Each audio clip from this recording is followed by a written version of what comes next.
You must die.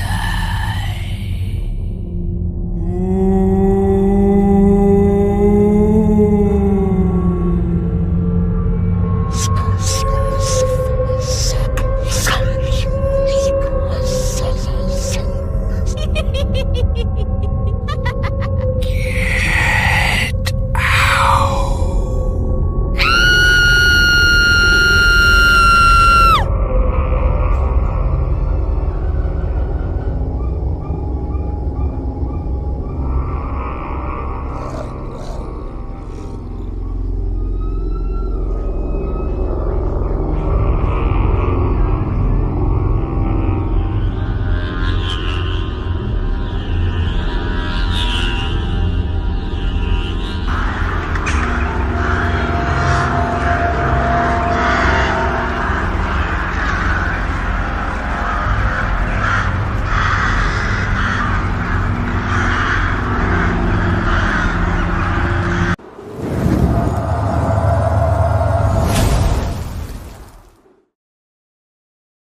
প্রিয় listeners, চলে এলাম আমাদের 102 নম্বর এপিসোডের নতুন আরও একটি ঘটনায়।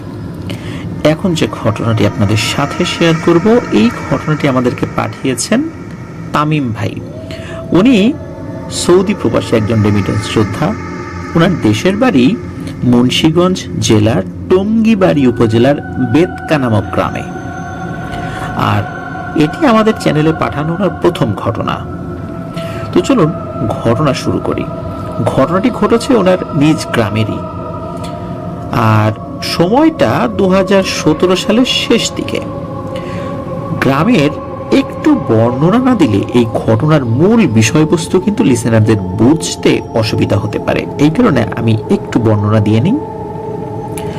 এই যে তামিম ভাই, ওনাদের যে বাসা, ওই বাসার যে জায়গাটা পাশেই রয়েছে একটা পুকুর। ওই পুকুরটা পুরো ময়লা আবর্জনায় ভর্তি, কোনোভাবেই সেটা ব্যবহারযোগ্য নয়, মানে পুরোপুরি ব্যবহারের অযোগ্য।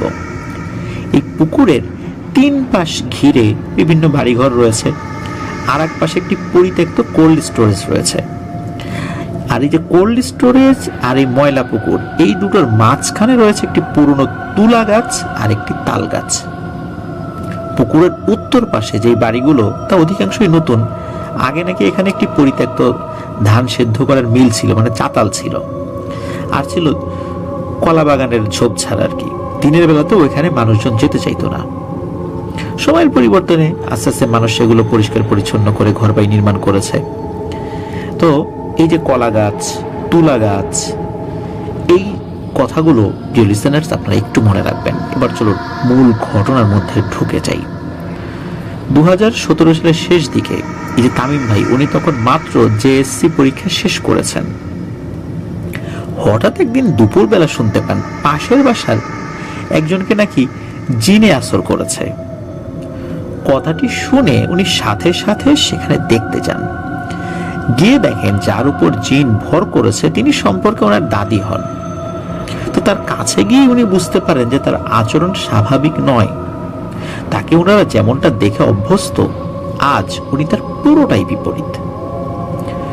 উনি তার থেকে একটু দূরে দাঁড়িয়ে বাকিদের মতো দেখছিলেন। তো এই যে দাদি, উনি বাঁশের তৈরি একটা মোড়াতে বসেছিলেন। তো মোড়াটাকে আবার সোজা করে বসেছিলেন না, উল্টো করে সেটার উপর বসেছিলেন। হঠাৎ করে ওই দাদি বসা থেকে উঠে দাঁড়িয়ে রান্নাঘরের দিকে যান এবং ভাতের একটা পাত্র নিয়ে আসেন, মানে যেটাতে রান্না করা হয়েছে, বা পাতিল যেটাকে বলি আমরা আর কি। তো ওখানে তার ওই পরিবারের 5 জনের জন্য ভাত রান্না করা ছিল।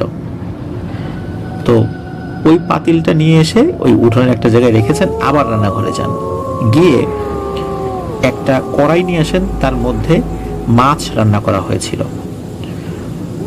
ওই কড়াই থেকে ওই মাছের বড় একটা মাথা উঠিয়ে ওই ভাতের পাতিলের মধ্যে রাখেন। রাখার পর খাওয়া শুরু করেন। মাত্র কয়েক মিনিটের মধ্যে সমস্ত ভাত উনি খেয়ে শেষ করে ফেলেন। খাওয়ার পর ওই যে মাছের পুরো মাথাটা উনি বড় একটা হা করে পুরোটাই মুখের মধ্যে দিয়ে গিলে ফেলেন। এটা কিন্তু কোনো স্বাভাবিক মানুষের পক্ষে সম্ভবই নয়। কোনো স্বাভাবিক মানুষ এত বড় একটা মাছের মাথা এটা গলার মধ্যে দিলে তো তার যেই খাদ্যনালী, এই খাদ্যনালী ফেটে যেতে পারে বা খাদ্যনালী বড় ধরনের ক্ষতি হয়ে সে মারা যেতে পারে। কিন্তু উনি সকলের সামনে এই কাজটি করে ফেললেন, এটা কিভাবে সম্ভব? আর 5 জনের ভাত উনি একাই খেয়ে শেষ করে ফেললেন, একজন বয়স্কা ভদ্রমহিলা। এটাও তো সম্ভব নয়। এগুলো দেখে সকলেই তো খুবই অবাক হয়ে যায়। তো উনি খাওয়া শেষ করে হঠাৎ করে এই তামিম ভাইয়ের দিকে তাকিয়ে বলে উঠলেন, কিরে, ভয় পাচ্ছিস? আয়, আমার কাছে আয়। তুই তো আগে আমার ওইখান দিয়ে প্রায়ই যেতি, আর এখন যাস না কেন? ও, গাছগুলো কেটে ফেলা হয়েছে তাই বুঝি, এই জন্য আর যাস না। তো এই কথা বলার পরে হঠাৎ করে অস্বাভাবিকভাবে ওই দাদি কান্না করতে শুরু করলেন। আর হঠাৎ করে এই ধরনের কথা শুনে তামিম ভাইও কিন্তু ভয় পেয়ে যান। তো প্রথম দিকে ওনার কথার মানে বুঝতে না পারলেও পরে সকলেই বুঝতে পারেন যে উনি মূলত ওই কলা বাগানের কথা বুঝিয়েছিলেন, যেটা কেটে সাফ করে মানুষজন ঘরবাড়ি করেছে। তো একটা সময় কিন্তু সত্যি এই তামিম ভাই ওইখানে যেতেন এবং উনি এবং ওনার বন্ধুরা ওই পাশ দিয়ে খেলাধুলা করতেন। তো এই যে এই অবস্থা দীর্ঘ সময় ধরে যে ওনার উপর কোনো কিছু একটা ভর করেছে, এগুলো দেখে ওনার ছেলে আশেপাশ থেকে একজন কবিরাজকে নিয়ে এসেছেন। তো কবিরাজ এসে তার রিচুয়াল শুরু করেন এবং ওই জিনটির সাথে কথা বলতে শুরু করেন। কথা বলার এক পর্যায়ে ওই দাদিকে ধরার কারণ জিজ্ঞেস করলে ওই জিনটি বলতে শুরু করে, আমি সন্ধ্যার পর ওর বাসার সামনে দিয়ে যাচ্ছিলাম, আর ও কি করেছে, ও মাছ ধোয়ার পর ওই আষ্টে পানি আমার গায়ে ছুঁড়ে মারে, আমার শরীরটাকে অপবিত্র করে দেয়। এই কারণেই আমি ওকে ধরেছি, আর তোরা যাই করিস না কেন আমি একে ছাড়বো না। এইটা বলার পরেই ওই দাদির ভেতরে থাকা ওই জিনটি খুব জোরে জোরে হাসতে শুরু করে। তো কবিরাজ যখন তার চিকিৎসা করছিলেন তখন পাশের বাড়ির আর একজন ভদ্র মহিলা উনি কি করেছেন, একদম ওই দাদির সামনে গিয়ে বসে পড়েছেন। তো কবিরাজ বারবার বলছেন, যাই আপা, আপনি এখান থেকে সরেন, সরে অন্য জায়গায় যান, অন্য জায়গায় গিয়ে একটু দূরে বসেন, এইভাবে বসতে নাই সামনে। জিনে আসর করা ব্যক্তির সামনে বসলে বিভিন্ন ধরনের সমস্যা হতে পারে, আমার রুগিয়া করতে সমস্যা হবে, সরেন, তাড়াতাড়ি সরেন। কিন্তু ওই মহিলা এতটাই ঘাট তারা প্রকৃতির, উনি কিছুতেই ওখান থেকে সরবেন না। তো কবিরাজ চিন্তা করলেন যে এখন ওই মহিলাকে ওখান থেকে তাড়াবো না এই জিনকে তাড়াবো। তো জিনকে তাড়ানোটাই বেশি জরুরি। তো ওই মহিলার দিকে উনি আর খেয়াল না করে উনি ওনার মতো করে ওই জিনকে তাড়ানোর চেষ্টা করেন। তো জিনটা একটা পর্যায়ে বলে, ঠিক আছে আমি চলে যাব, আমার একটা শর্ত, সেটা হলো আমাকে একটা কালো গরু দিতে হবে এবং সেটা ষাঁড় গরু হইতে হবে। কবিরাজ বলে, মামু বাড়ির আবদার পাইছো না? একে তো এসে একটা বয়স্ক মহিলাকে ধরছো, ধরার পরে কষ্ট দিচ্ছ, আবার বলতেছো গরু দিতে হবে। চাইলেই গরু পাওয়া যায় না? এরা গরিব মানুষ না? তুমি চাইলা আর এরা চালচালা এসে তোমাকে গরু দেবে। তুই কি যাবি নাকি আমি অন্য ব্যবস্থা নিব? গরু তোর পিঠের উপর দিয়ে দিব। এইরকম ভাবে কবিরাজ তাকে ঝাড়ি মারছেন। কবিরাজও খুব বিরক্ত যে ওকে গরু দিতে হবে, কি এমন ক্ষতি করছে যে ওকে গরু দিতে হবে? আর এ তো একটা গরিব মানুষ, ও কেন গরু দিবে? গরু তো দূরের কথা, একটা মুরগিও দেবে না। এটা হলো কবিরাজের ভাষ্য ছিল। তো যাই হোক, কবিরাজ তার মতো করে তদবির করে একটা পর্যায়ে জিনটাকে ওখান থেকে তাড়াতে সক্ষম হন। তবে জিনটা যাওয়ার সময় বলে যায়, রে কবিরাজ, তোর সাথে আবার দেখা হবে, আমি আবার আসব, আমি আমার দাবি পূরণ না হওয়া পর্যন্ত যাব না। তো ওখান থেকে তো ওই জিনটা চলে যায়। এরপরে কিন্তু ওই দাদি পরিপূর্ণভাবে সুস্থ হয়ে যান। সমস্যা হলো পরের দিন, আবার ঠিক তার পরের দিন ঘুম থেকে ওঠার পরে তামিম ভাই শুনতে পান আবার ওনাকে কাকে জিনে আসর করেছে। তো এই তামিম ভাই চিন্তা করছেন, ওই যে গতকাল যে দাদির কাছে উনি গিয়েছিলেন, ওই দাদিকে মনে হয় জিনে আসর করছে। তো উনি ওই দাদির বাড়িতে যান দেখার জন্য, গিয়ে দেখেন দাদি দিব্যি সুস্থ, উনি 8-10 দিন যেভাবে স্বাভাবিক কাজকর্ম করছে। তো উনি চিন্তা করেন কি ব্যাপার, কাকে তাহলে আসর করলো। পরে খোঁজ নিয়ে জানতে পারলেন যে একটা মানুষ আসর, মানে তার উপর আসর করা হয়েছে, সে একজন মহিলা, কিন্তু এটা সেই মহিলা গতকালকে দাদির ট্রিটমেন্ট করার সময় যে একদম কাছাকাছি গিয়ে বসেছিল। কবিরাজ তাকে সরে যেতে বলেছিল, কিন্তু সে ঘাটতারামি করে সে সরে নাই। ওই মহিলাকে জিনে ধরেছে। তো সেই মহিলার বাড়িও একদম কাছাকাছি ছিল, মানে পাশাপাশি বলা চলে। তো তামিম ভাই তো দৌড়ে ওই বাড়িতে গিয়েছেন, গিয়ে দেখেন ওই মহিলাও এলোমেলো কথাবার্তা বলছে, পাগলামি করছে, উল্টাপাল্টা কথাবার্তা, গালিগালাজ, চিৎকার চেঁচামেচি এগুলো করছে। আর বাড়ির পাশ দিয়ে কিন্তু ধলেশ্বরী নদী বয়ে গেছে। ওই ধলেশ্বরী নদী দিয়ে ওই সময় একটা ট্রলার যাচ্ছিল, আর এই ট্রলারে কোনো একটা বড় সাউন্ড বক্স লাগানো ছিল, হয়তোবা কোনো প্রোগ্রামে, ওয়াজ মাহফিলে তারা যাচ্ছিলেন, বা মাদ্রাসার বাচ্চারা ওখানে দিয়ে যাচ্ছেন। ওইখানে অনেক জোরে কোরআন তেলাওয়াত প্লে করা ছিল। তো ওই কোরআন তেলাওয়াতের আওয়াজ শুনে মনে হচ্ছিল ওই ভদ্র মহিলা একদম শরীর দুমড়ে মুচড়ে ফেলছেন। আসলে মূলত তার ভেতরে তো কোনো কিছু একটা আছে, যার প্রভাবে এটা হচ্ছিল। তো এইটা দেখার পর আবার সেই কবিরাজকে ডাকা হয়। কবিরাজ কিন্তু ওই সময়ে ওই বেদকা বাজার, বেদকা যে গ্রাম, ওই গ্রামের যে বাজার, বেদকা বাজারেই ছিলেন। তাকে ফোন করেছে, বলে যে আমি তো কাছেই আছি। ওটা কিন্তু পায়ে হেঁটে 5 থেকে 7 মিনিটের সর্বোচ্চ দূরত্ব আর কি। তো তার আসতে বেশি সময় লাগে না, দ্রুত উনি চলে আসেন।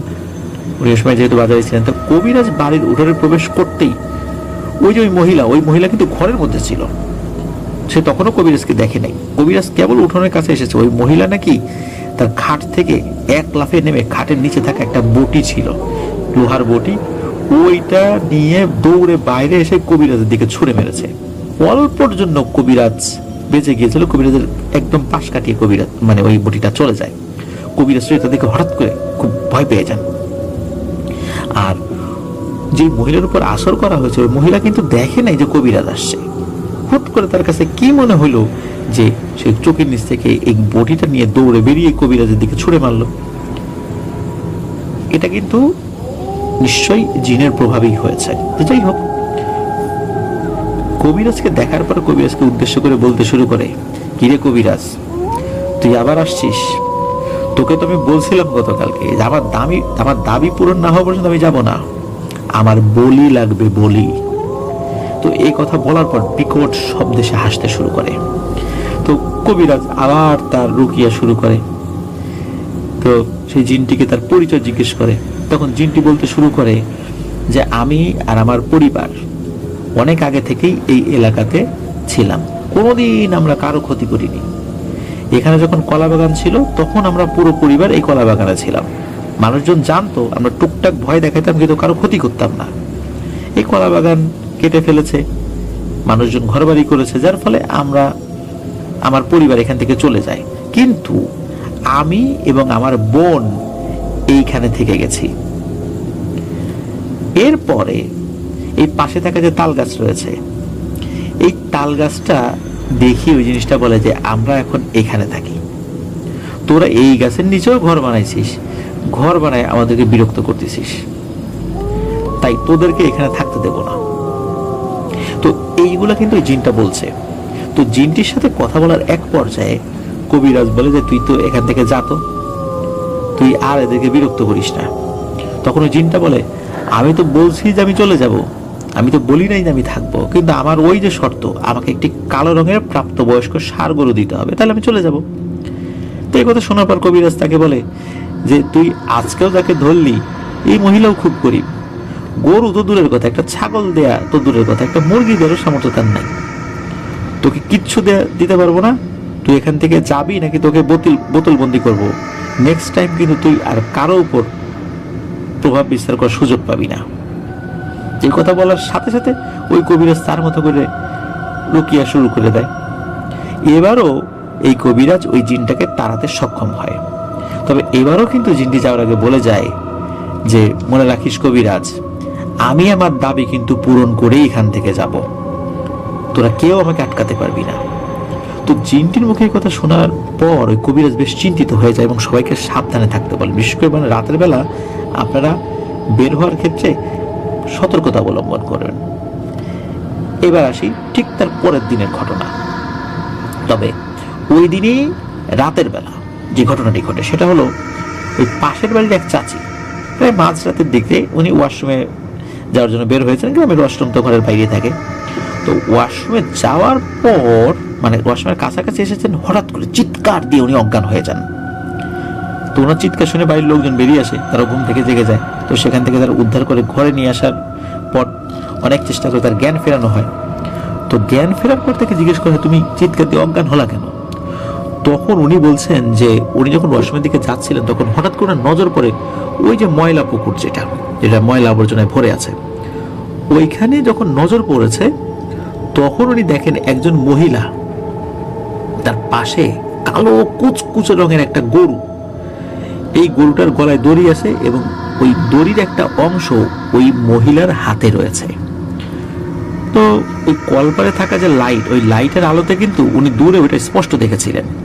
উনি দেখেছিলেন যে ওই মহিলাটা ওই গরুর দড়ি ধরে দাঁড়িয়ে আছে, কিন্তু উনি যখন ওই ওয়াশরুমের দিকে গিয়েছেন এবং হঠাৎ করে ওই মহিলাটার চোখাচোখি হয়ে গেছে।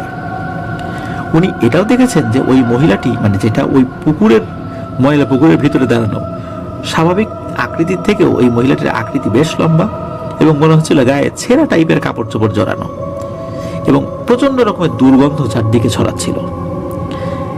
আরো একটি ব্যাপার হলো, ওই মহিলা যেখানে দাঁড়িয়ে ছিল ওই জায়গাটা তো পুকুরের পানির উপরে ময়লা, ওখানে কিন্তু একটা মানুষ কেন, ছোট একটা বিড়াল দাঁড়ালেও কিন্তু ওই ময়লার মধ্যে ডুবে যাবে। ওখানে একটা গরু আর একটা মহিলা দাঁড়িয়ে আছে। এটা কি স্বাভাবিক কিছু? নিশ্চয়ই স্বাভাবিক কিছু না। মূলত হঠাৎ করে যখন চোখাচোখি হয়ে গেছে আর এই বিষয়টা ওনারা দেখেছেন, তখনই উনি চিৎকার দিয়ে অজ্ঞান হয়ে পড়ে গেছেন। তো আপাতত এই ব্যাপারটা শুনলে স্বাভাবিকই মনে হতে পারে, কিন্তু আসল ব্যাপারটা আর একটু পরে বোঝা যাবে। সেটা হলো, পরের দিন সকালবেলা শোনা যায় ওই পুকুর সংলগ্ন একটা বাড়ি এবং ওই বাড়ি যে গোয়াল ঘর ছিল, ওই গোয়াল ঘরে রাখা একটি কালো ষাঁড় গরু কোনো কারণ ছাড়াই মারা গেছে। অথচ মালিকের কথা অনুযায়ী ওই গরুটা সম্পূর্ণ সুস্থ ছিল। আরো একটি অবাক করা বিষয় হলো, ওই গরুটা কিন্তু সম্পূর্ণ অক্ষত ছিল। বিষয়টা এরকম না যে ওই গরুর শরীরে মনে হচ্ছে কোনো রক্তই নেই, একদম ফ্যাকাশে হয়ে গেছে, বিষয়টা এরকম না, একদম অক্ষত। ওই অবস্থাতে কোনো কারণ ছাড়াই ওই গরুটা কেন মারা গেল, এই বিষয়টা বোঝা যাচ্ছিল না তখনও। তো এই ঘটনার পর ওই যে গরু যেই বাড়িতে মারা গিয়েছে, ওনারা ওই কবিরাজকে ডাকেন। তো ডাকার পর ওই কবিরাজ কি করেছেন, ওই দিন অবশ্য আর একটা লোক ওনার সাথে নিয়ে এসেছিলেন। দুইজন মিলে ওই বাড়ি সহ কয়েকটি বাড়ি ওনারা বন্ধ করে দিয়েছিলেন, যেহেতু বারবার এই পুকুরের আশেপাশের কয়েকটা বাড়িতে এই ধরনের সমস্যা হচ্ছিল। তো বাড়ি বন্ধ করে দেওয়ার পর 7 থেকে 8 মাস সবকিছু স্বাভাবিকভাবেই চলছিল। তবে বিপত্তি সৃষ্টি হয় পুকুর পার ঘেঁষা যে তুলা গাছ, ওই তুলা গাছের ডাল একটা কাটা হয়েছিল। এই ডাল কাটার পরে, গাছের ডাল কাটার পরের দিন ওই গাছের থেকে 20 মিটারের মধ্যে থাকা একটি বাড়ির একটা মেয়েকে জিন আসর করে। হঠাৎ সুস্থ স্বাভাবিক একটা মেয়ে পাগলামি শুরু করলে স্বাভাবিকভাবে মানুষের চিন্তা তো জিনে আসর করেছে এই দিকেই যায়, তাই না? আর এইটার সাথে তার নাক মুখ দিয়ে রক্ত বের হতে শুরু করে। বিশেষ করে এই রক্ত বের হওয়া দেখে দ্রুত তাকে হসপিটালে নেওয়া হয়। সেখানে কয়েকদিন থাকার পর রক্ত বের হওয়া বন্ধ হলেও তার এই পাগলামির যে ব্যাপারটা, এটা কিন্তু কোনো উন্নতি হয়নি। ডাক্তাররা তাকে হসপিটাল থেকে আপাতত রিলিজ দিয়ে দেন এবং বাড়িতে নিয়ে যেতে বলেন। তো বাড়িতে নিয়ে আসা হয়। অবস্থা বেগতিক দেখে ওই মেয়েটার মা আবার ওই কবিরাজকে ডাকেন, যিনি বেশ কয়েকটা বাড়িতে চিকিৎসা করেছিলেন। তো ওই কবিরাজ আসার পর ওই কবিরাজের সাথে ওই মেয়েটা কথা বলতে শুরু করে। ওই কবিরাজকে ওই মেয়েটার ভেতরে থাকা ওই জিনটা বলে, কিরে কবিরাজ, দেখ তুই কিন্তু আমাদেরকে থামাতে পারছিস না। কবিরাজ আবার বলে ওঠে, তুই আবার আসছিস? তুই আবার আসলি কেন? তুই তো একটা ষাঁড় গরু মেরেই ফেলছিস, তুই তো তোর পাওনা নিয়ে গেছিস, ওরা যদি দেয় নাই তুই তো তোর পাওনা বুঝে নিয়ে গেছিস, তাহলে এই নির্দোষ মেয়েটাকে তুই কেন কষ্ট দিচ্ছিস? তোকে 2 বার ছেড়ে দিয়েছি, এইবার আর তোকে ছাড়বো না। তুই কিছু চাইলেও আর দেবো না, না চাইলেও তোকে এখন বোতলে বন্দি করবো।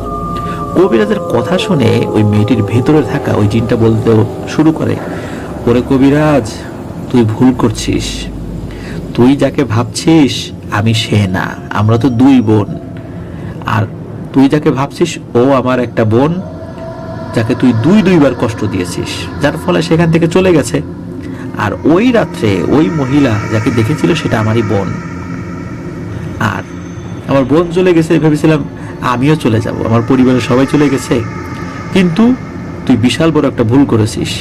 তুই এই বাড়িটি বন্ধ করেছিস আর এই বাড়ি বন্ধ করার কারণে আমি এই বাড়ির ভিতরে বন্দী হয়ে গেছি, আমি কোথাও বেরোতে পারতেছি না।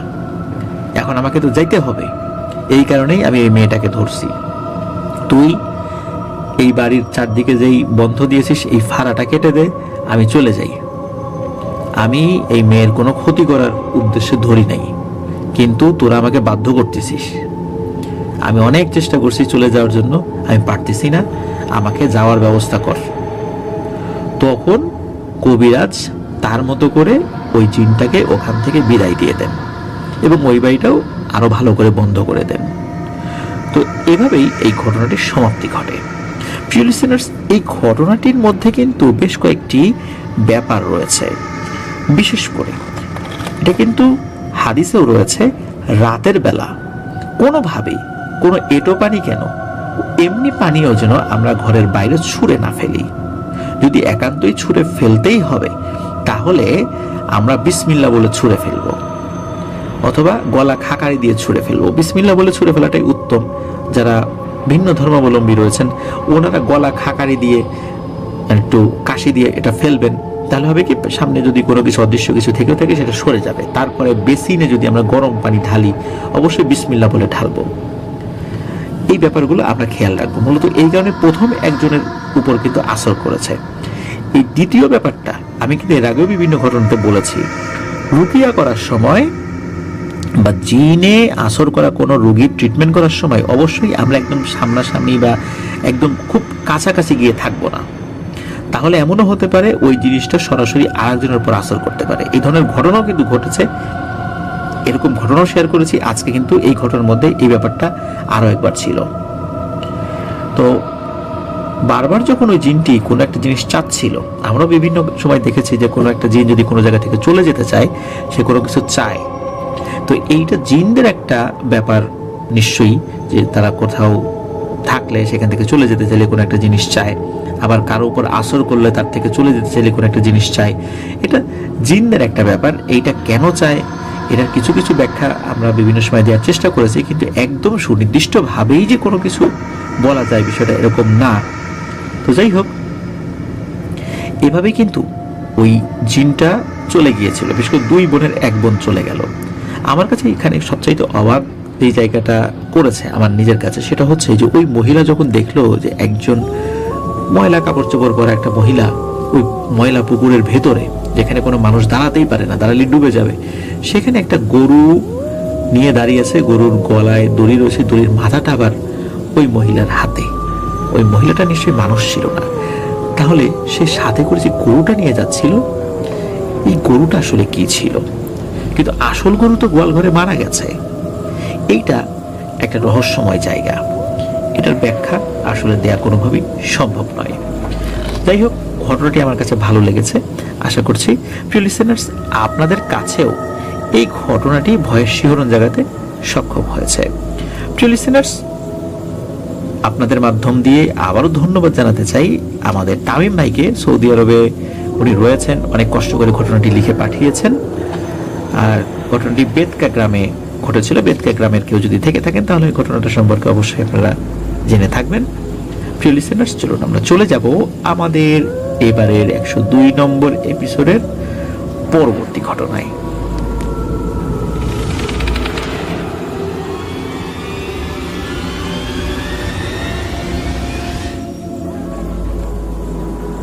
প্রিয় লিসেনার্স, দেখতে দেখতে আমাদের 102 নম্বর এপিসোডের 5টি ঘটনা আপনাদের সামনে উপস্থাপন করেছি। আশা করছি এই ঘটনাগুলো আপনাদের ভয় শিহরণ জাগাতে সক্ষম হয়েছে ইনশাআল্লাহ। যারা ঘটনাগুলো পাঠিয়েছেন তাদেরকেও ধন্যবাদ জানাচ্ছি। আর এবার যে শেষ ঘটনাটি আপনাদের সামনে উপস্থাপন করব, এই ঘটনাটি আমাদেরকে পাঠিয়েছেন মামুনুর রশিদ ভাই। উনি একজন রেমিটেন্স যোদ্ধা ভাই, বর্তমানে রয়েছেন সংযুক্ত আরব আমিরাতের রাস আল খাইমা প্রদেশে। ওনার দেশের বাড়ি নরসিংদীর ঘোড়াশালে রয়েছে বাংলাদেশ জুট মিল। ওই বাংলাদেশ জুট মিল সংলগ্ন এলাকাতেই ওনাদের বাড়ি। তো ওনাদের একজন প্রতিবেশী, একজন খালাম্মা, ওনাকে এই মামুনুর রশিদ ভাইয়েরা মাসু খালাম্মা বলে ডাকতেন আর কি। তো এই মাসু খালাম্মার মা যিনি, মানে ওই নানু, তার সাথে মূলত এই ঘটনাটি ঘটেছিল। ওই নানুর বয়স 78 থেকে 80 এরকম একটা বয়স হবে আর কি। ঘটনাটির সময়কাল 2006 কি 7 সাল এরকম একটা সময়। তো ঘটনাটির সূত্রপাত আসলে অনেক আগের, যে প্রেক্ষাপটে মামুনুর রশিদ ভাই সহ আশেপাশের অনেক মানুষ এই ঘটনাটি জেনেছিলেন, সেই প্রেক্ষাপটে আমরা পরে আসি। আমরা একদম শুরু থেকে আসি।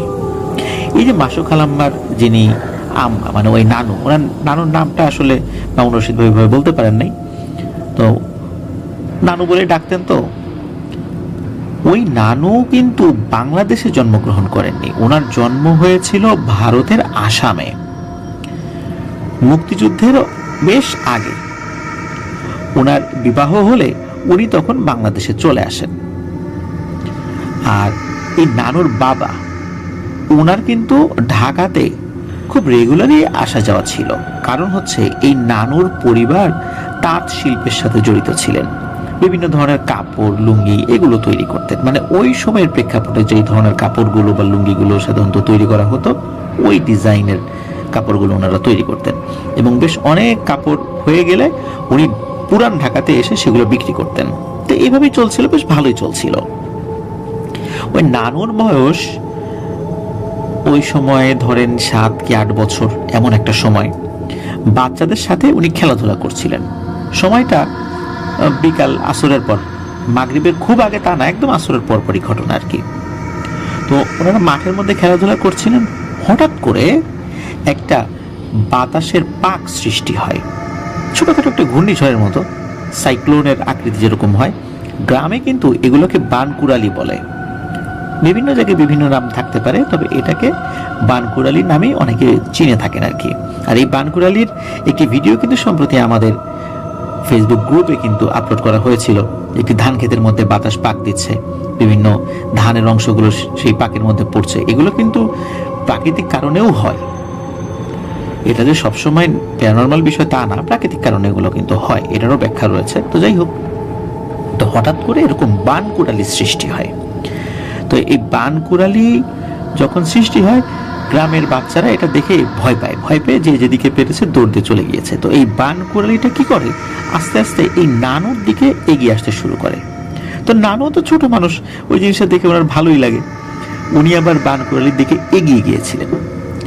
আর আগানোর পরপরই উনি এক ভয়ানক দৃশ্য দেখেন। উনি দেখেন ওই বানকুড়ালির ভেতরে ভয়ানক আকৃতির এক দানবের মতো কিছু একটা দেখা যাচ্ছে। ওই জিনিসটার চোখ খুব ভয়ানক, দাঁতগুলো ভয়ানক, চেহারা ভয়ানক, ভয়ানক একটা হাত নাকি ওই বানকুড়ালির ভেতর থেকে তার দিকে বাড়িয়ে ধরতে গিয়েছে। আর ওই সময় উনি চিৎকার দিয়ে অজ্ঞান হয়ে পড়ে গিয়েছেন। ওই আশেপাশে আবার কয়েকজন লোক ওইদিকে এগিয়ে আসছিলেন। তো ওনারা আবার এই দৃশ্যটা দেখেছেন যে নানু অজ্ঞান হয়ে পড়ে গিয়েছেন। ওনারা দৌড়ে ওখানে গিয়ে নানুকে উদ্ধার করে বাড়িতে নিয়েছেন। তবে ওনারা যখন ওইদিকে গিয়েছেন, ওই বানকুড়ালিটা নাকি অন্যদিকে চলে গেল। তো এরপরে ওনার যখন জ্ঞান ফেরার পর যখন ওনাকে জিজ্ঞেস করা হয় কি হয়েছিল, তখন উনি এই পুরো ঘটনাটা পরিবারের সকলকে খুলে বলেন। তো পরিবারের সকলে চিন্তা করেছে যে এরকম বানকুড়ালি তো বিভিন্ন সময় হয়, তারাও অনেক সময় শুনেছে এগুলোর মধ্যে নাকি বিভিন্ন দেবদানব থাকে, আবার প্রাকৃতিক কারণেও হয়। অনেক সময় অনেকে মজা করে ওর ভিতরে গিয়ে দাঁড়ায়, ওই কখনো তো কিছু হয় না, আবার কখনো কখনো হয়। ওরা এরকম চিন্তা করেছে যে হয়তোবা ওই রকমই কোন একটা বিষয় ছিল যেটার মধ্যে কোনো দেবদানব ছিল। যেহেতু অজ্ঞান হয়ে গেছে, এখন আর কোনো সমস্যা হচ্ছে না, মনে হয় সমস্যাটা কেটে গেছে। এবং ওই জিনিসটা তাকে হাত দিয়ে ধরেই প্রায় ফেলেছিল, এই জিনিসটাও কিন্তু ওই নানু তার মা বাবাকে বলেছিলেন আর কি। তো যাই হোক, এরপরে বেশ কয়েক মাস কেটে যায়, কোনো সমস্যা নেই। একদিন কি হয়, হঠাৎ করে উনি রাস্তায় অজ্ঞান হয়ে পড়ে যান। এরপর কিছু লোক তাকে উদ্ধার করে বাড়িতে দিয়ে যায়। ওনার যখন জ্ঞান ফেরে তখন জিজ্ঞেস করা হয় যে উনি কি দেখেছিলেন। তখনই দেখেন যে বানকুড়ালির ভেতরে যে ভয়ানক অবয়বটা, ওই অবয়বটাকে নাকি উনি দেখেছিলেন, ওই অবয়বটা তাকে নিয়ে যাওয়ার চেষ্টা করছিল। এরপরেই উনি ভয়ে অজ্ঞান হয়ে যান। আর ওই সময়ও কোনো না কোনো ভাবে, কাকতালীয় ভাবেই হোক, আল্লাহর রহমতে হোক, ওই দিক দিয়ে কোনো মানুষ যাচ্ছিল, যার কারণে ওই জিনিসটা আসলে নাকি হয়নি। এটা হয়েছিল কি যে এই জিনিসটা আরো ভালো করে জানতে পেরেছিলেন এই নানুর বাবা যিনি, উনি একজন কবিরাজের কাছে গিয়েছিলেন। তো কবিরাজ বলেছিলেন এই কথা যে ওই দিক দিয়ে লোক ছিল, তো এই জন্য ওই জিনিসটা পারে নাই। তবে তোমার মেয়ের উপরে এক ভয়ানক দেও আসর করেছে, এই দেওটা তোমার মেয়ের বড় ধরনের কোনো ক্ষতি করবে। তখন এই নানুর বাবা ওই কবিরাজকে বলেন যে এটা একটা সমাধান তো করার দরকার, কারণ আমার মেয়ে ছোট মানুষ, ও বড় হবে, ওর ঘর সংসার আছে, তো এই সমস্যাগুলো থেকে গেলে তো বড় ধরনের একটা বিপদে পড়বে আমার মেয়ে, এবং আমরাও তো আমার মেয়েকে নিয়ে খুব পেরেশানিতে থাকবো। তো এই বিষয়টা সমাধান করেন, ওর অল্প বয়স, আর যেহেতু ঘটনাটার সূত্রপাত হয়েছে মাত্র, বিষয়টা আর বাড়তে দেয়া যাবে না। তখন ওই কবিরাজ বলেন যে ঠিক আছে, তোমার বাড়িতে আমি যাব, এইখানে থেকে কোনো কাজ করা যাবে না। তো কবিরাজের বাড়ি থেকে ওই নানুর বাড়ির দূরত্ব খুব একটা বেশি ছিল না। তো কবিরাজ একদিন আসেন, এসে ওই জিনিসটাকে নানুর উপর অনেক কষ্টে হাজির করান। তো কোনোভাবেই ওই জিনিসটা যাবে না। ওই জিনিসটার একটাই কথা যে এই মেয়েটাকে আমি নিয়ে যাব। তখন ওই নানুর বাবা কবিরাজকে বলেন যে ওকে জিজ্ঞাসা করো ও কি হইলে যাবে, কি চায়, সে যা চায় আমার সাধ্যের মধ্যে আমি সেটাই দেবো, যদি সেটা আমার সাধ্যের মধ্যে কুলায় আমি সেটাই দিয়ে দেবো ওকে, কিন্তু আবার মেয়েকে ছেড়ে দিন, ওটা চলে যায়। কিন্তু ওই জিনিসটা কোনোভাবেই যাবে না। ওই জিনিসের একটাই কথা, কোনো একটা নির্দিষ্ট সময়ে ওই বানকুড়ালির কাছে ওই মেয়েটা চলে আসার কারণে এই দেও তাকে নিয়ে যাবেই, একে নিয়ে গেলে তার প্রভাব ক্ষমতা বাড়বে। এই কারণেই মূলত এই দেও তাকে ছেড়ে যাবে না। দেও তো কোনোভাবে যেতে চাচ্ছে না। একটা পরে কবিরাজ খুব বিরক্ত হয়। বিরক্ত হয়ে কি করে, ওই দেওটাকে একটা কাচের বোতলে উনি বন্দি করে ফেলেন। বন্দি করার পর ওটার মুখ খুব শক্ত করে বিভিন্ন ধরনের জিনিস দিয়ে উনি লাগিয়ে দেন, এবং ওটার উপর সিলমোহরও মেরে দেন, যেটা কোনোভাবেই যাতে কেউ সহজে খুলতে না পারে। এবং বৃষ্টি হোক, পানি হোক, ঝড় বাদল, কোনো কিছুতেই ওই জিনিসগুলো নষ্ট হবে না। মানে এমনভাবে উনি সিলগালা করে দিয়েছিলেন ওই জিনিসটা। এবং ওই বোতলটা ওই কবিরাজ ওই নানুর বাবার হাতে দিয়ে দেন, বলে দেন যে এইটা খুব এক নির্জন জায়গায়, যেখানে মানুষজন চলাফেরা করে না, এমন একটা জায়গায় এই জিনিসটা আপনি ফেলে দেবেন। তো এরপরে কিন্তু একদম স্বাভাবিক, নানু একদম স্বাভাবিক হয়ে যান, একটা স্বাভাবিক বাচ্চা যেমন থাকে ঠিক তেমনই। উনি বড় হন, ওনার বিয়ে হয়, বিয়ের পর উনি বাংলাদেশে চলে আসেন ওনার হাজবেন্ডের সাথে। তো এদিকে কিন্তু একটা ঘটনা ঘটেছিল, সেটি হচ্ছে এই যে নানুর যিনি বাবা, উনি তো আসাম থেকে মাঝে মাঝে ওই ওনার বানানো কাপড়গুলো নিয়ে পুরান ঢাকায় আসতেন বিক্রি করার জন্য। এখানে একটা নির্দিষ্ট জায়গায় উনি এই কাপড়গুলো সেল করতেন। তো উনি যখন পুরান ঢাকাতে আসেন, আসার পর উনি কিন্তু ওই সাথে করে ওই বোতলটাও নিয়ে এসেছিলেন। আর বোতলটা আনার পর পুরান ঢাকায় কিছু মানুষদের কাছে জিজ্ঞাসা করে একটা পুরনো কুয়া ছিল, অনেক পুরনো কুয়া ওই সময়। এটা কিন্তু সময়কালটা 1950 সালের শেষ দিক বা 60 সালের দিকে, একদম শুরুর দিকে, 62-63 এরকম একটা সময়, নির্দিষ্ট করে সাল বলা যায় না। তো উনি ওই বোতলটা নিয়ে এসে ওই কুয়ার মধ্যে ফেলে দিয়েছিলেন। ওই কুয়াটা ওই সময় একদম পরিত্যক্ত ছিল, ব্যবহারের অনুপযোগী ছিল। এরপর বিভিন্ন সময় বিভিন্ন ময়লা টয়লা ফেলা হয়েছে, আস্তে আস্তে ওই কুয়াটা ভরে গেছে। ওই কুয়াটা আস্তে আস্তে একদম মাটির সাথে মিশে যায়, ওটার অস্তিত্বই একদম বিলীন হয়ে যায় একটা সময়। এইভাবে কিন্তু নানুর বিয়ে হয়ে গেছে, তারপরে নানু দেশে এই বাংলাদেশে এসেছেন। এরপরে মানে ওই সময় তো পূর্ব পাকিস্তান ছিল, এরপর দেশ স্বাধীন হয়েছে, ওনারা এখানেই আছেন। নানুর বাবা মারা গেছেন বহু আগে, নানুর সন্তানাদি হয়েছে, সন্তানাদি হয়েছে। সময় আস্তে আস্তে চলে এসেছে 2006 কি 2007 সাল। এর মধ্যে এক সন্ধ্যায় হঠাৎ করে মামুনুর রশিদ ভাই উনি বাড়িতে আসেন। বাড়িতে আসার পর খবর পান যে এই যে নানু, এই মাসু খালাম্মার মা, তাকে নাকি জিনে ধরেছে। তো উনি তো এই নানুকে খুব সম্মান করতেন, নানুও তাকে খুব স্নেহ করতো। তো নানুর এই ধরনের সমস্যা, একটা মুরব্বী মানুষ, 78 কি 80 বছর বয়স, এই বয়সে জিনে ধরেছে তাকে, একদম সুস্থ স্বাভাবিক মানুষ। ওনাকে দেখতে গিয়েছেন এই মামুনুর রশিদ ভাই। তো দেখতে যাওয়ার পর দেখেন যে নানুর অবস্থা খুব খারাপ। নানুকে বেশ শূন্যে তুলে বেশ কয়েকবার আছাড় মারা হয়েছে। একটা 80 বছরের কাছাকাছি একজন বয়স্কা মহিলাকে যদি এভাবে শূন্যে তুলে আছাড় মারা হয়, ওনার অবস্থা কেমন হতে পারে? প্রিয় লিসেনার্স, আপনারা একবার ভাবুন কতটুকু আঘাত উনি পেয়েছেন। তো উনি তো ভালো করে কথাই বলতে পারছেন না। তো ওই সময় উনি কিন্তু পজেসড অবস্থায় রয়েছেন। পজেসড অবস্থায় উনি এলোমেলো কথা বলছেন। তো ওই সময় মামুনুর রশিদ ভাই ওই বাড়িতে যান।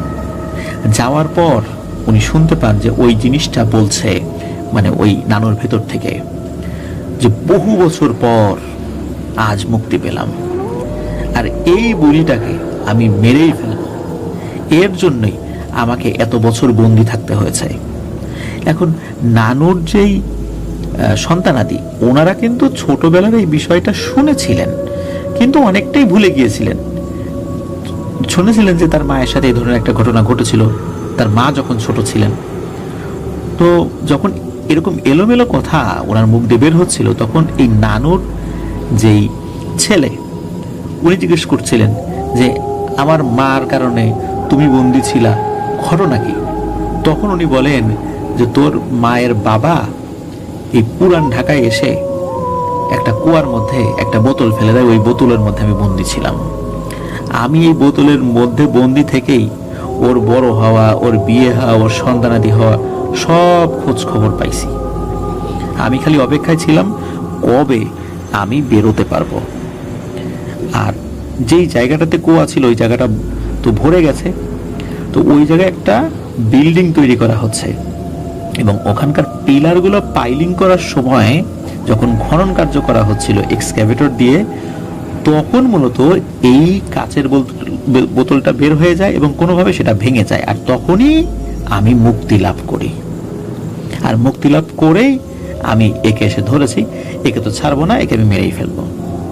তো এই যে নানুর যারা সন্তানাদি, ওনারা কিন্তু জানতেন যে এই ধরনের সমস্যা যদি হয় তখন কোনো কিছু তাদেরকে দিতে হয়, দিলে ওই জিনিসটা চলে যায়। তখন নানুর যে ছেলে, ওই ছেলে বলেন যে দেখো আমার মার অনেক বয়স হয়ে গেছে, উনি একদম বৃদ্ধা একজন মানুষ, তুমি ওকে মেরে কি করবা? এর থেকে তুমি কি চাও বলো, আমরা আমাদের সাধ্য অনুযায়ী দিয়ে দিব। তখন ওই জিনিসটা একটা পর্যায়ে বলে যে হ্যাঁ ঠিক আছে, আসলে এর তো অনেক বয়স হয়ে গেছে, আজ আমি চলে যাব, কিন্তু আমি যদি এখন কিছু না নিয়ে যাই তাহলে আমারও ক্ষতি হবে, আমাকে কিছু একটা নিতেই হবে। আর সেটা হলো তোরা একটা ষাঁড় গরু আমাকে দিবি। তো এই কথা শোনার পর ওনারা বলেন যে আচ্ছা ঠিক আছে তাই দেব, কিন্তু আমরা গরিব মানুষ, আমরা এই বাংলাদেশ জুট মিলে ছোটোখাটো চাকরি করি, পরিবারের অনেকেই করে, আমরা তো খুব বেশি টাকায় বেতন পাই না, একটা গরুর দামও তো অনেক, আমাকে আমাদের পরিবারকে তুমি 2 সপ্তাহ সময় দাও, 2 সপ্তাহ পর আমরা এই জিনিসটা দেব। কিভাবে দিব? তখন নাকি ওই অবয়বটা বলে যে এই জিনিসটা একটা ফাঁকা জায়গায় যেখানে মানুষজনের আসা যাওয়া কম, এইখানে ছেড়ে দিয়ে আসবা, আল্লাহর নামে ছেড়ে দিবা, তখন ওই জিনিসটা আমি নিয়ে চলে যাব, ওই জিনিসটাকে কিন্তু জবাই করে দিতে হবে না। তখন বলে আচ্ছা ঠিক আছে আমরা এটাই করব। 2 সপ্তাহ সময় নিয়েছেন, ওনারা তো টাকা পয়সা গুছিয়েছেন, এখন ওনাদের হাতে তো ওরকম টাকা পয়সা নাই, ওনাদের আর্থিক অবস্থা তো ওরকম ভালো না, অনেক কষ্টে 18-19 হাজার টাকা ওনারা সবাই মিলে গুছিয়েছিলেন। কিন্তু ওই 2006-07 সালের দিকেও 18-19 হাজার টাকায় বড় একটা ষাঁড় গরু কিন্তু পাওয়া যেত না। তখন ওনারা তো চিন্তায় পড়ে গেলেন। তারপরেও ওনারা হাটে গিয়েছেন, ওনাদের একটা হাট হতো আর কি। তখন ওই হাটে যাওয়ার পর ওনারা তো আর ওই গরু মিলাতে পারেন না, ওরকম বড় একটা ষাঁড় গরু ওই টাকার মধ্যে। যেগুলো হয় সেগুলো বাছুর, আর কিছু হয় যেগুলো একদম জীর্ণ শীর্ণ, ওগুলোর শরীরে হাড় ছাড়া কোনো মাংস নাই। ওনারা চিন্তা করেন এই গরু দিলে আবার না জানি কোনো সমস্যা হয়। আবার ওই গরুরও যে দাম, তারপরও সেগুলো দামে ওনারা আসলে মেকআপ করতে পারছিলেন না। একটা পর্যায়ে ওনারা বিফল হয়ে ফেরত আসেন। ঠিক 2 সপ্তাহের মাথায় ওই নানুর উপর ওই দানবটা আবারও সওয়ার হয় এবং আবারও ওই নানুর উপর প্রচন্ড নির্যাতন করতে থাকে। বলে যে তোরা কথা দিয়ে তো কথা রাখিস নাই, তোরা লোক ভালো না, তোর মাকে এখন মেরেই ফেলবো। তখন সবাই মিলে ওনার সন্তানাদিরা সবাই মিলে অনুরোধ করেন। এর মধ্যে এক সন্তান বলে ওঠে যে দ্রুত কোনো একটা কবিরাজকে ডেকে নিয়ে আসো। তখন ওই জিনিসটা আবারও বলে ওঠে, কবিরাজকে যদি ডাকতে যাস তাহলে এক্ষুনি এই মুহূর্তে তোর মাকে মেরে ফেলবো। ভালোই ভালোই বলতেছি, কথা গায়ে লাগে না, আবার কবিরাজ ডাকতে যাচ্ছ। তখন আবার ওনারা থেমে যান যে না, কোনো হুজুর কবিরাজ ডাকা যাবে না। ওই অবস্থাতেও সাহস করে এই নানুর একজন ছেলে উনি বলেছিলেন যে আমাদেরকে আর একটা সপ্তাহ সময় দাও, আমরা আসলে গরিব মানুষ, আমরা যেই টাকা নিয়ে গেছিলাম বাজারে এই টাকা দিয়ে আমরা গরু গুছাইতে পারি নাই, আমাদেরকে একটা সপ্তাহ সময় দাও, যে কোনোভাবেই হোক আমরা এটা গুছাই নেব। তখন এই বিষয়টাও ওই জিনটা মেনে নেয়, মেনে নিয়ে সে চলে যায়। এরপরে এক সপ্তাহ নানু স্বাভাবিক। এর মধ্যে একটা হাট হয় বুধবারের দিন ওনাদের ওই এলাকাতে একটা নির্দিষ্ট জায়গায়। ওইখানে গিয়ে একটা বাছুর থেকে একটু বড় জীর্ণ শীর্ণ একটা ষাঁড় গরু ওনারা কিনেছিলেন। অনেকে এই ধরনের গরু কিনে লালন পালন করে একটু মোটা তাজা করে পরবর্তীতে আবার বিক্রি করে দেন। তো ওই ধরনের গরু ওনারা একটা কিনেছিলেন এবং কেনার পর ওনারা বাড়িতে আনার পর আল্লাহর নামে বিসমিল্লাহ বলে ওই গরুটা ছেড়ে দেন। ওনারা চিন্তা করেছেন গরুটা যেই দিকে ছেড়েছিলেন ওই দিক দিয়ে আসলে চলে যাবে। তো ছেড়ে দিয়ে ওনারা ঘরে যেই এসেছেন হঠাৎ করে দেখেন ওনার মায়ের চোখগুলো বড় বড় রক্তবর্ণ এবং একটা কথাই বলছে, এই জামালের কত বড় সাহস, ও আমার গরুটা ধরছে, ওর সাহস কত বড়, এক্ষুনি যা জামালকে যায় বল, যদি এক্ষুনি ওই গরুটা না ছাড়ে তাহলে জামালকে তো মারবই, ওর একটা বাচ্চা মেয়ে আছে ওকেও মারবো, ওর বংশ আমি নির্বংশ করে ছাড়বো। ও এত বড় সাহস জানি শুনে আমার গরু ধরলো। এখন এই জামালটা হলো ওই বাংলাদেশ জুট মিলের ওইখানে একটা মসজিদ আছে, এই মসজিদের মুয়াজ্জিন প্লাস খাদেম। তো উনি জানতেন যে আল্লাহর নামে একটা গরু ছেড়ে দেওয়া হবে। তো আল্লাহর নামে গরু ছেড়ে দেওয়া হলে অনেকেই চিন্তা করেন এই গরুটা প্রথমে যে ধরবে সেটা তার হয়ে যাবে। তো উনিও তো গরিব মানুষ ছিলেন, উনি চিন্তা করেছেন যে ওরা তো এই গরুটা ছেড়েই দেবে আল্লাহর নামে, তাহলে এই গরুটা আমি ধরবো। তো উনিও এরকম অপেক্ষায় ছিলেন। আর ওনারা তো একটা নির্জন সময় বা এমন একটা সময় ছেড়েছেন আশেপাশে লোকজন নেই, আর আল্লাহর নামে গরু ছাড়বেন এরকম একটা বিষয় ওই জামাল হুজুর জানতেন। কিন্তু মূল যে বিষয়টা মানে একদম এই জিনে এই জিনিসটা নিয়ে যাবে, গরুটা নিয়ে যাবে, এই অতগুলো বিষয় আসলে উনি ওইভাবে অবগত ছিলেন না। যার কারণে যখনই দেখেছেন যে এই মাসুক আহমদের বাড়ি থেকে ওই গরুটা বের হয়েছে তখনই ওইটা উনি ধরেছেন, ধরে গরুটাকে স্বাভাবিকভাবে উনি ওনার বাড়িতে নিয়ে গেছেন। তো এই জিনিসটা কিন্তু ওই জিন বুঝে গেছে যে জামাল হুজুর সে এই জিনিসটা ধরে রেখেছে, এই গরুটা ধরে রেখেছে।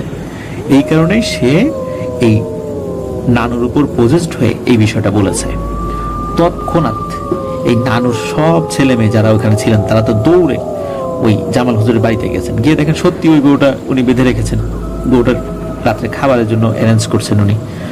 তো এসেই ওনারা বলেন যে হুজুর তাড়াতাড়ি এটা ছাড়েন, নাহলে কিন্তু আপনি সহ আপনার বংশ নির্বংশ হয়ে আপনার মেয়েও মারা যাবে। আপনি তো জানেন না যে এই গরুটা আসলে কিসের জন্য, এটা আল্লাহর নামে ছাড়া হচ্ছে ঠিক আছে, কিন্তু এই গরুটা ওই জিনে নিয়ে যাবে, এই জন্য আল্লাহর নামে ছাড়া হয়েছে, এটা কারোর জন্য অন্য কারো জন্য এটা ছাড়া হয় নাই। তো সাথে সাথে এই জামাল হুজুরের স্ত্রী ঘর থেকে বের হয়ে নিজের হাতে দড়ি খুলে দিয়ে বলে যে তাড়াতাড়ি আপনারা গরু নিয়ে যান, আমার স্বামী ভুল করে ফেলছে, ও বুঝতে পারে নাই আসলে স্বাভাবিকভাবে যে নিয়মে গরু ছাড়া হয় ও ওইটাই মনে করছে, আমরা তো গরিব মানুষ, এই জন্য সে আসলে বুঝতে পারে নাই, আপনারা এটা নিয়ে যান, দ্রুত নিয়ে গিয়ে ভালো একটা জায়গায় ছেড়ে দেন, আপনারাও বাঁচেন আমরাও বাঁচি। তখন ওই গরুটা নিয়ে ওনারা এই বাগদি নামক নাকি ওইখানে একটা জায়গা আছে, ওই বাগদি ওই এলাকাটা পার হয়ে সিএমবি নামক একটা জায়গা আছে, ওই সিএমবির ওইখানে গিয়ে ওই গরুটা ওনারা ছেড়ে দিয়েছিলেন। এবং ছেড়ে দেওয়ার পর আর কখনোই ওই গরুটাকে আর কেউ দেখেনি। ধারণা করা হয় ওই জিনটা ওই গরুটাকে নিয়ে গেছে। আর এরপর থেকে ওই নানুর সাথে আর কোনো ধরনের কোনো সমস্যা হয়নি। ওই ছোটবেলায় হয়েছিল, এরপরে হঠাৎ করে হলো, তারপরে কয়েকবার এই গরু রিলেটেড কারণে দেয়া নেয়ার কারণে কয়েকবার ওনার উপর পজেসড হয়েছে, ওনাকে কষ্ট দিয়েছে। আর সর্বশেষ এই গরুটা যখন ফাইনালি ওই জিনটা নিয়ে যায় এরপরে আল্লাহর অশেষ রহমতে নানুর আর কোনো ধরনের কোনো সমস্যা হয়নি। তো এটি ছিল ঘটনা। প্রিয় লিসেনার্স, এইখানে একটা বিষয় বলবো, যে বানকুড়ালি, এই যে কোনো জায়গার বায়ুর চাপের তারতম্যের কারণে এই ধরনের সমস্যা হয়, তো এইটা সবসময় যে ন্যাচারাল কারণে হয় বিষয়টা এরকম নয়। বানকুড়ালির মধ্যেও কিন্তু অনেক সময় ভয়ানক জিন থাকে। অনেকে কি করে, লাফ দিয়ে ওই বানকুড়ালির মধ্যে গিয়ে পড়ে। এটা একটা মজা নেয় বাচ্চারা। তো এটা যদি ন্যাচারাল কারণে হয়ে থাকে তাহলে কোনো সমস্যা নেই, কিন্তু এটা যদি প্যারানরমাল কোনো বিষয় হয়ে থাকে তাহলে কিন্তু বড় ধরনের সমস্যা হওয়ার সম্ভাবনা রয়েছে। এই জন্য সব বানকুড়ালি যে ন্যাচারাল কারণে হয় বিষয়টা এরকম নয়। অনেক সময় ভয়ানক দেবদানবও এই বানকুড়ালির সৃষ্টি করে। এই জন্য কোথাও যদি আমরা বানকুড়ালি দেখি, আমরা সেটা থেকে দূরে থাকার চেষ্টা করব, আগ্রহ নিয়ে তার ভেতরে যাওয়ার চেষ্টা করব না। যেমনটা আসলে এই নানুর বেলায় হয়েছিল, উনি আগ্রহ নিয়ে কাছে গিয়েছেন, একদম ভিতরে গিয়েছেন, বিষয়টা এরকম না। তারপরেও কিন্তু এই ধরনের সমস্যা ওনার উপর সৃষ্টি হয়েছিল। আল্লাহ ওনাকে হেফাজত করেছেন। দেখেন কত দীর্ঘ সময় পর ওই জিনটি মুক্তি পেয়েছে, অনেক দীর্ঘ সময় পর। তারপরেও কিন্তু মুক্তি পাওয়ার পরপরই এই নানুর উপর এসে সওয়ার হয়েছে। যাক, আল্লাহর অশেষ রহমতে ওনারা এই বিষয় থেকে মুক্ত হয়েছেন, এটাই সবচেয়ে বড় কথা। ধন্যবাদ মামুনুর রশিদ ভাইকে, এই ঘটনাটি আমাদের সামনে আপনি এনে দিয়েছেন এবং আমি লিসেনারদের সামনে এটা বলার কারণে ওনারাও বিষয়টা সম্পর্কে অবগত হতে পারলেন। মামুনুর রশিদ ভাই জানিয়েছেন যে এই ঘটনাটি অত্র এলাকার অনেকেই জানেন। মাসুক আলাম্মা বা ওনার ছেলে মেয়েরাও যদি আমাদের এই ঘটনাটা আমাদের মাধ্যম দিয়ে শুনে থাকেন তাহলে ওনারা অবগত হলেন। আর এই ঘটনা থেকে শিক্ষা নেওয়ারও একটি ব্যাপার রয়েছে।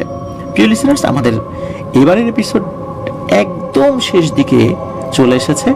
আশা করছি আমাদের এবারের এপিসোডের সব কয়েকটি ঘটনা আপনাদের ভয়ের শিহরণ জাগাতে সক্ষম হয়েছে, আলহামদুলিল্লাহ। আর আমাদেরকে বেশি বেশি করে ঘটনা পাঠাতে হবে। আর ঘটনা পাঠানোর জন্য অবশ্যই ইমেল অ্যাড্রেসটা ব্যবহার করবেন। অন্য কোনো মাধ্যমে ভয়েস কল বা অন্য কোনোভাবে আমরা আসলে ঘটনা আপাতত নিতে পারছি না। ঘটনা পাঠানোর জন্য যে ইমেল অ্যাড্রেসটা আপনারা ব্যবহার করবেন তার স্পেলিংটা হচ্ছে AFNANTHEHORRORWORLD afnanthehorworld@gmail.com। ইমেল অ্যাড্রেসের স্পেলিংটা আমরা আমাদের ভিডিও ডিসক্রিপশনে দিয়ে রেখেছি, সেখানে গিয়ে স্পেলিংটা চেক করে নিতে পারবেন। প্রিয় লিসেনার্স, আপনাদের পাঠানো 10টি ঘটনা নিয়ে কিন্তু আমরা ভয়েস শিহরণ বইটি প্রকাশ করেছিলাম প্রান্ত প্রকাশন থেকে। আপনারা অনায়াসেই রকমারিতে গিয়ে এই বইটি অর্ডার করতে পারেন। অনেকেই এই বইয়ের বিভিন্ন ঘটনা নিয়ে পজিটিভ রিভিউ দিয়েছেন, আলহামদুলিল্লাহ। রকমারি লিখে যখন গুগলে সার্চ দিবেন তখন রকমারির লিঙ্ক চলে আসবে সামনে। ওই লিঙ্কে ঢুকলে দেখবেন আরেকটা সার্চ অপশন রয়েছে। ওখানে ঢোকার পর যদি লেখেন ভয়েস শিহরণ, তখনই দেখবেন যে আপনাদের সামনে প্রান্ত প্রকাশন থেকে প্রকাশিত ওই বইটি সামনে চলে এসেছে। সেখান থেকে আপনারা অর্ডার করতে পারেন। প্রিয় লিসেনার্স, আমরা কয়েকদিন আগে রাজবাড়ী জেলার সদর উপজেলার সুলতানপুর ইউনিয়নের ধর্মশী গ্রামে একটি মাদ্রাসায় গিয়েছিলাম। মাদ্রাসার বাচ্চাদের সাথে খুব সুন্দর একটি দিন কাটিয়েছিলাম। তারিখটা ছিল 30 মে 2024 বৃহস্পতিবার। বাচ্চাদেরকে নিয়ে বিভিন্ন খেলাধুলা আমরা করেছিলাম, তারপর একসাথে বসে খাওয়া দাওয়া করেছি। এরপর আমরা আবার ঢাকায় চলে এসেছিলাম। আসলে আমরা যারা বিষণ্ণতায় ভুগি, যারা হতাশায় ভুগি, যারা কোনো কিছুতে আনন্দ খুঁজে পাই না, তখন আমরা এই জীবনের প্রতি খুব বিতৃষ্ণা চলে আসে, তাই না?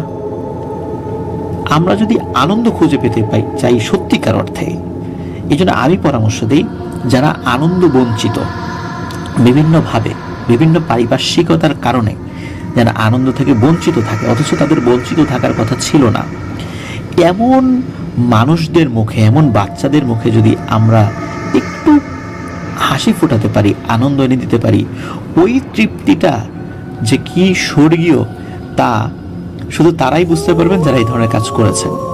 এই জন্য যারা এই ধরনের হতাশা, বিষণ্ণতায় আমরা থাকি, আমরা যতটুকু সামর্থ্য আমাদের রয়েছে সেই সামর্থ্য দিয়ে যদি কোনো সুবিধা বঞ্চিত কারো মুখে এতটুকু হাসি ফোটাতে পারি, ইনশাল্লাহ আল্লাহ তাআলা আমাদের এই বিষণ্ণতা, অবসাদগ্রস্ততা, হতাশা দূর করে দেবেন।